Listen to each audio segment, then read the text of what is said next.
I will explain. First of all, it's a wonderful honor to receive this award, especially in the company of such distinguished honorees. I will mention, where's Renee? We're here in the audience here. Okay, Renee.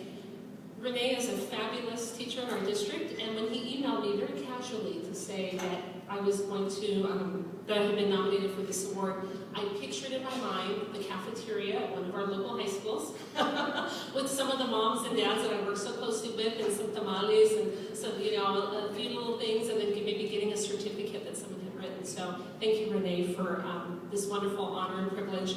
But I never had the audacity to think that I would follow the wonderful Sal Castro, who, by the way, my mom still calls Jovencito. She spoke about him. When I was asked to accept this award, I was so delighted. And many people don't know, although I did go to 4 community colleges. Unfortunately, like many of our scholarship recipients in the audience, I didn't have the honor of completing high school and receiving my A through G. And as my husband and I were married quite young, going through as a full-time student and a full-time worker took me a little bit more time. But I would attribute everything I've been able to do in service of the students of Garden Grove Unified School District to my parents, my mom, Ada. Many of you, if you've been back in the 80s and 90s at Chicano Studies at UCLA, was the secretary for David Hayes Bautista for about 17 years. Many people remember Ada, and everywhere I go, you're Ada's daughter. My mom, Ada, was the 8th of 9 children.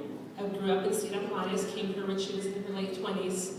And her father, Santiago Troncoso, published the first daily newspaper in Dia in 1926. And I actually have in my office in Garden Grove Unified a newspaper article about him. He was actually put in jail several dozen times just simply for publishing a newspaper at the time, during the time of the Civil War. So I really stand here before you today as a testament to my parents who my mother coming to the United States, meeting my father, raising 6 children, of whom I'm the 5th, in the South Los Angeles, Crenshaw area. And my daily work today as a servant leader within our district is working with our 18 secondary schools, serving our predominantly Latino immigrant community, our bright, articulate, promising students, and their loving parents, primarily recent immigrants to the country from Mexico and some from Vietnam as well.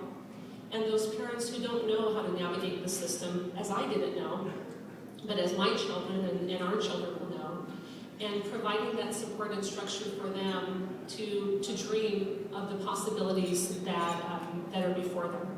Those first generation students, as I once was, pursuing college dreams, not just for themselves, but hearing the voices as the lovely young lady that's sitting at our table, a recent graduate from Segerstrom High School in Santa Ana, talking about how they're going to give back to the community. Not just about what I'm going to have in the future, not just about my job, but what I can do to go back to the community and pay it back. I'm especially encouraged to be here this evening and so honored to be receiving this award in having the opportunity to see all of the faces of our enthusiastic scholarship recipients. And I remember all too well the challenges of going back after having prematurely finished high school with my California proficiency test, and the fear of going to community college. Would I be good enough? What would the future lay before me as I transferred over to Cal State Long Beach and going into the Cal State system and thinking, I don't know if I can do this.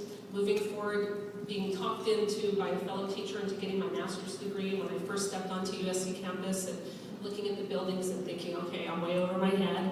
And then being talked into a doctorate degree by a professor as I was on the road towards administration. But one of the common themes that we've heard this evening from all of the recipients is the mentoring that we've received from those who have come before us, and paying tribute to Sal and so many others who have come before us that have led the way, that have made it easier for us.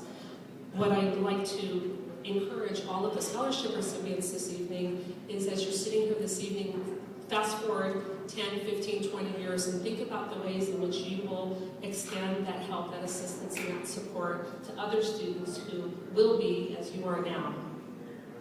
So with that being said, I wanted to extend my warmest congratulations and the promise to all of the scholarship recipients that you too, soon, someday, will be in the position to be at a podium such as this, speaking to folks about the work that you love and the passion that you have for serving your community, and being able to support other students to continue that chain of support and community service. Thank you.